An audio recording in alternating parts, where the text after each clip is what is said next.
샬롬 반갑습니다. 광주 무등교회 전자룡 목사입니다.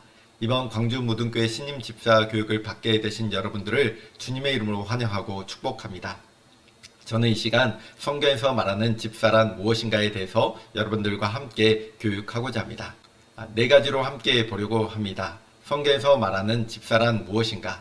또 성경에서 말하는 충성스러운 재직에게 나타나는 능력은 또 어떤 것인가?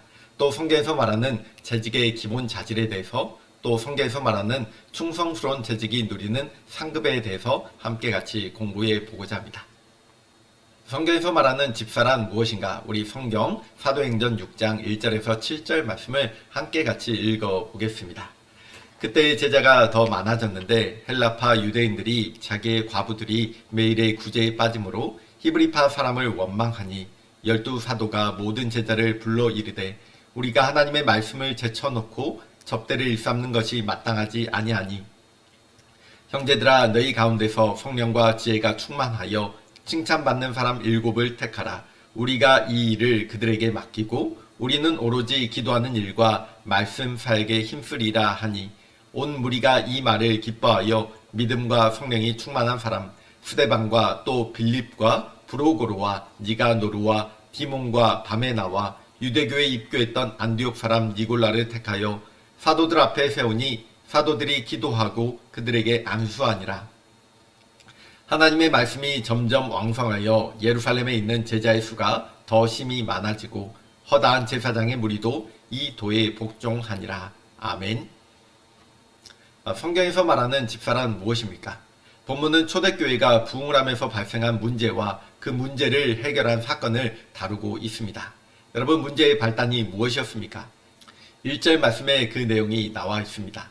헬라파 유대인들이 자기 과부들이 매일 구제에 빠짐으로 히브리파 사람을 원망한 데 있었습니다. 이러한 문제들을 사도들이 직접 해결하다 보니 그들도 어려움에 처하게 되었습니다.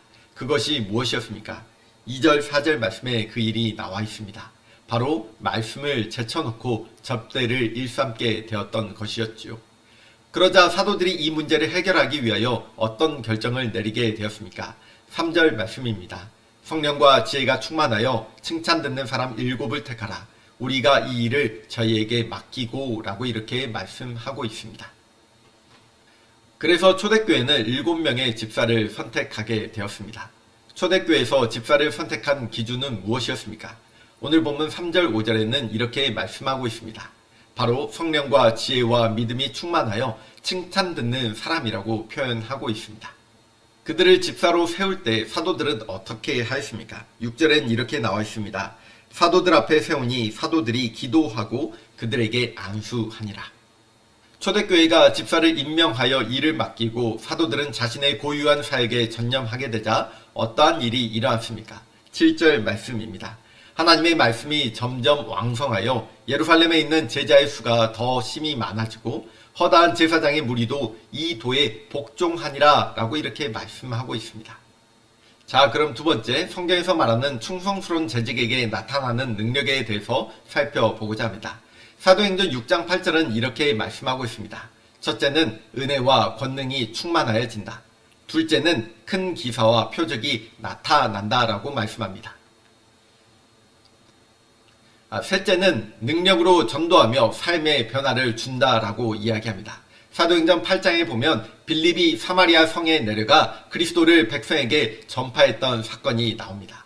그러자 그에게 많은 중풍병자와 안진뱅이가 나으니 그 성에 큰 기쁨이 있었다라고 이야기하고 있습니다.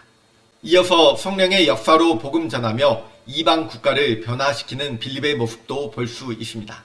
그가 에디오피아 내시에게 복음을 전한 사건이 이를 말해주고 있습니다. 세 번째, 성경에서 말하는 재직의 기본 자질에 대해서 함께 배워보도록 하겠습니다. 이 말씀은 디모데전서 3장 2절에서 10절에 자세히 나타나고 있습니다. 첫 번째는 개인적 인격입니다. 바로 책망할 것이 없으며 한 아내의 남편이 되며 절제하며 신중하며 단정하며 돈을 사랑치 않으며 깨끗한 양심의 믿음의 비밀을 가진 자가 바로 이와 같은 자입니다. 두 번째, 대인 관계입니다. 바로 나그네를 접대하며 가르치기를 잘하며 술을 즐겨하지 아니하며 일구이연하지 않으며 구타하지 않으며 오직 관용하며 다투지 아니하며 더러운 일을 탐하지 않는 자가 되겠습니다. 셋째는 가정생활에 대해서입니다. 바로 자기의 집을 잘 다스려 자녀들로 모든 공손함으로 복종케 하는 자.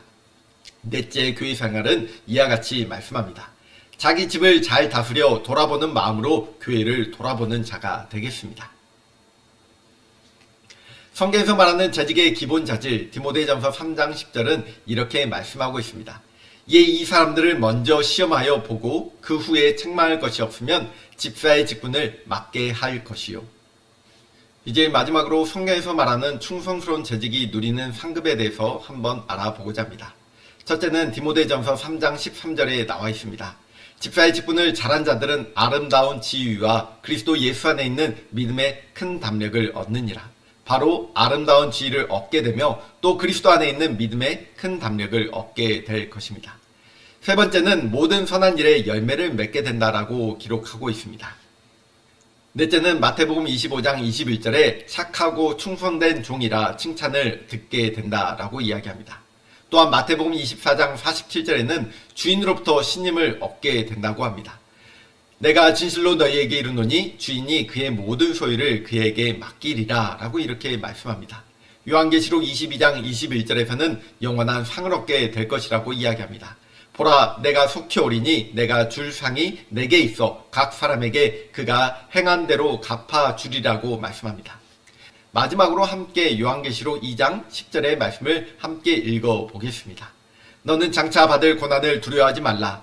볼지어다 마귀가 장차 너희 가운데서 몇 사람을 오게 던져 시험을 받게 하리니 너희가 10일 동안 환난을 받으리라.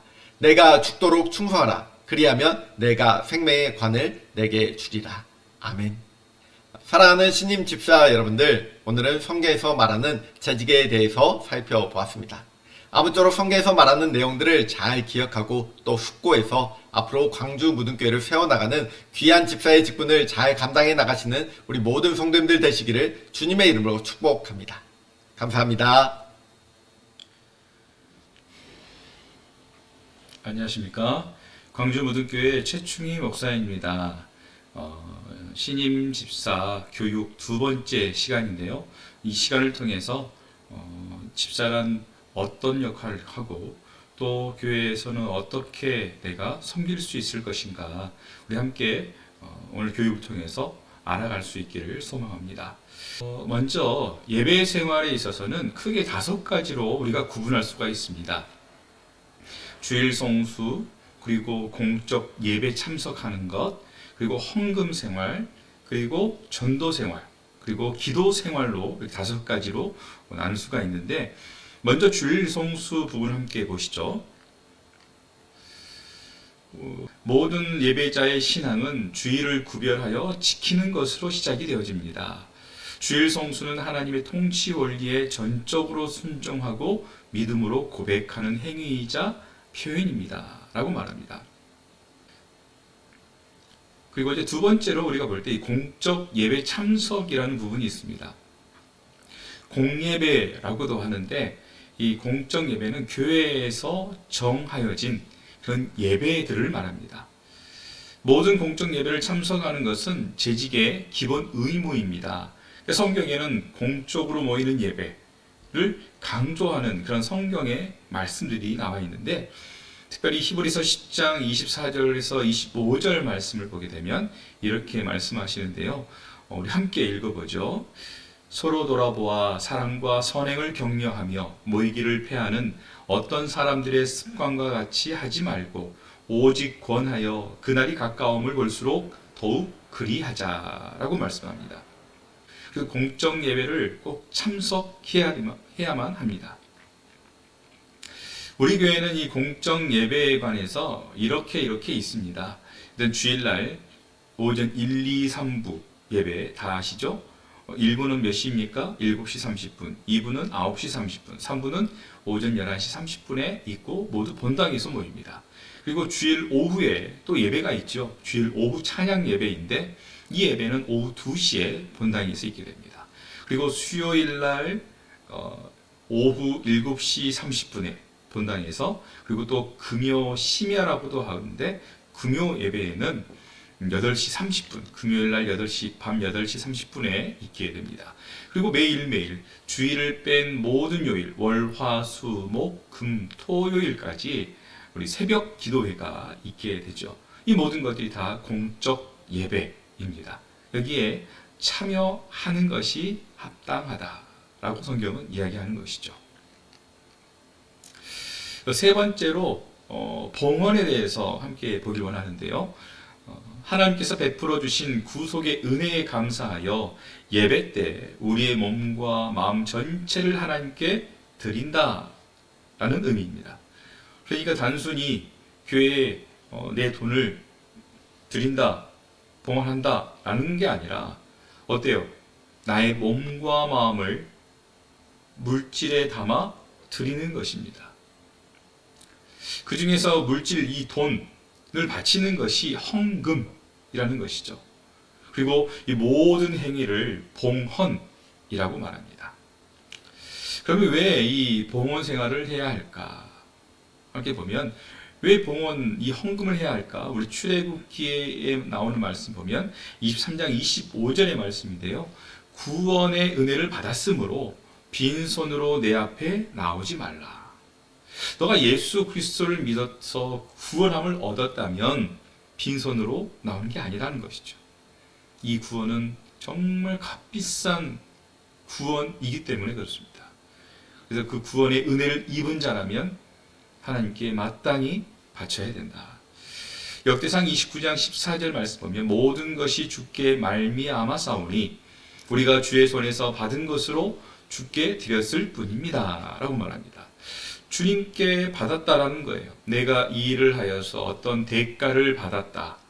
물론 나의 행위, 나의 노동이 들어가 있지만 그 노동을 할 수 있도록 생명을 주시고 여건들을 주신 분이 누구신가? 바로 우리 하나님이시다라는 것이죠. 그 하나님께 모든 걸 받았으니 드리는 것 또한 마땅하지 않는가? 성경은 이렇게 이야기합니다. 그리고 잠언서 3장 9절의 말씀 보면 내 재물과 내 소산물의 처음 익은 열매로 여호와를 공경하라. 처음이라는 것이 굉장한 많은 영적인 의미들이 담겨 있습니다. 처음이라는 것은 곧 내 전부를 말합니다. 하나님께서 나에게 재물을 주시고 나에게 어떤 소산을 주셨다는 것은 그래서 그 첫 번째 것을 주님께 드린 것은 나의 모든 걸 드립니다. 이런 의미가 있는 것이죠. 이 봉헌에는 이러한 영적인 의미들이 담겨져 있는 것이죠. 네 번째로는 우리가 이제 전도 생활에 대해서 함께 보기를 원하는데요. 전도는 예수님께서 우리에게 주신 지상 명령입니다. 마태복음 28장에도 나와 있는데 교회가 존재하는 가장 큰 목적이라고 한다면 영혼 구원입니다. 그 영혼 구원을 통해서 교회가 계속해서 성장되어지는 것이죠. 그러므로 재직이라면 주님의 이 복음과 사랑, 예수 그리스도의 한량없는 그 사랑에 대한 그 확신을 가지고 있어야 되고 그리고 그 확신 가운데 이 복음을 어느 곳에서든지 증거할 수 있어야 됩니다. 이게 바로 증인된 삶이죠. 이 일에 앞장서서 본을 보일 수 있는 우리 모든 집사님들이 다 될 수 있기를 바랍니다. 다섯 번째로 기도 생활입니다.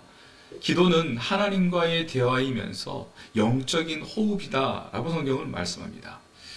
매일 말씀을 묵상하고 그 말씀을 붙잡고 기도하는 일에 우리는 힘써야 되죠. 특별히 우리 교회에는 성서 유니온 그 매일 성경이라고 하는 그 큐티 묵상집을 가지고 우리가 매일매일 하나님 말씀을 보고 듣고 그리고 그 말씀 붙잡고 기도하게 됩니다. 여러분들도 힘드시겠지만 이 새벽 제단을 쌓는 것, 새벽 예배를 드리는 것 힘써 볼 수 있기를 권면해 드립니다. 이렇게 해서 우리가 예배 생활, 특별히 주일 성수하는 것, 공적 예배 참석하는 것, 그리고 헌금하고 전도하고 기도하는 이 예배 생활에 대해서 우리가 한번 쭉 보았고요. 이제 예배와 함께 이 교회 사역이 있습니다. 예배 생활과 함께 이 교회 사역이 있는데 이 교회 사역에는 크게 세 분류입니다. 예배와 그리고 교육과 봉사로 나뉘어지게 됩니다. 먼저 예배를 먼저 보죠. 예배에는 예배위원이 있습니다. 예배 순서에 정해진 그 부분을 위임받아서 담당할 때 정성스럽게 준비하고 은혜롭게 감당하는 것이 재직들의 임무이면서 봉사입니다. 예배는 크게 말씀, 찬송, 기도, 그리고 봉헌, 축도로 이루어지게 됩니다. 그런데 이 헌금, 성경 봉독과 또 기도 인도, 헌금의 위원으로 우리가 크게 우리 성도들이 이 일들을 감당하게 되죠. 그리고 교회 학교 예배를 포함한 모든 예배 때 봉사할 수 있게 되어집니다. 교육이 있죠. 크게 두 번째로 교육이 있습니다. 교회는 가르치는 사역의 비중이 큽니다. 여러분들이 아시는 것처럼 예수님께서 이 땅에 오셔서 공생의 동안에 여러 가지 사역들을 하셨는데 그 중에서 어떠한 사역들을 많이 하셨습니까? 가르치는 것, 즉 교육에 힘을 쓰셨습니다. 하나님 나라가 어떠한 곳인지, 또 하나님을 믿고 예수 그리스도를 믿는 성도라면 어떤 삶을 살아야 될 것인지, 또 우리는 저 하늘나라 가운데 또 우리가 어떻게 믿음을 가져야 되고 어떻게 성장시켜 나가야 할 것인지, 뭐 산상수훈과 함께 주님께서 기도하는 법까지도 가르쳐 주지 않으셨습니까? 그러니까 재직들은 교육을 받는 일에도 힘써야 한다는 것이죠. 그리고 가르치는 일에도 헌신해야 된다는 것이죠. 이제 마지막으로 봉사에 대한 부분을 보죠. 우리 교회에는 특별히 총 24개, 서기의 역할까지 한다면 24개의 재직부서가 존재합니다. 많은 부서가 있습니다. 이 부분을 보면서 내가 어떠한 부서를 좀 가서 봉사를 할 수 있을까? 나는 뭐 하는 게 할 수 있는 게 없으니까 못 하겠다. 이렇게 체념하지 마시고 한번 도전해 보십시오. 그래서 주님께서 맡겨주신 그 은사들을 우리 교회 안에서 마음껏 펼쳐 나가시는 우리 집사님들이 다 되어줄 수 있기를 바랍니다. 그래서 우리 교회는 이렇게 해서 우리 광주 무등교회 하나님께 세우신 교회로서의 어떤 모습들을 갖춰가고 또 우리 교회가 지금까지 배워왔던 그 모든 요소들을 통해서 정말 건강하고 생동감 있는 살아있는 교회로 발돋움할 수 있는 것이죠. 여러분들 지금까지 이 교육 두 번째 시간을 잘 받으셨는데 곰곰이 고민해 보시고 또 함께 또 좋은 이 시스템 안에서 함께 교회 생활을 잘 해나가기를 간절히 바랍니다. 이상으로 마치겠습니다. 감사합니다.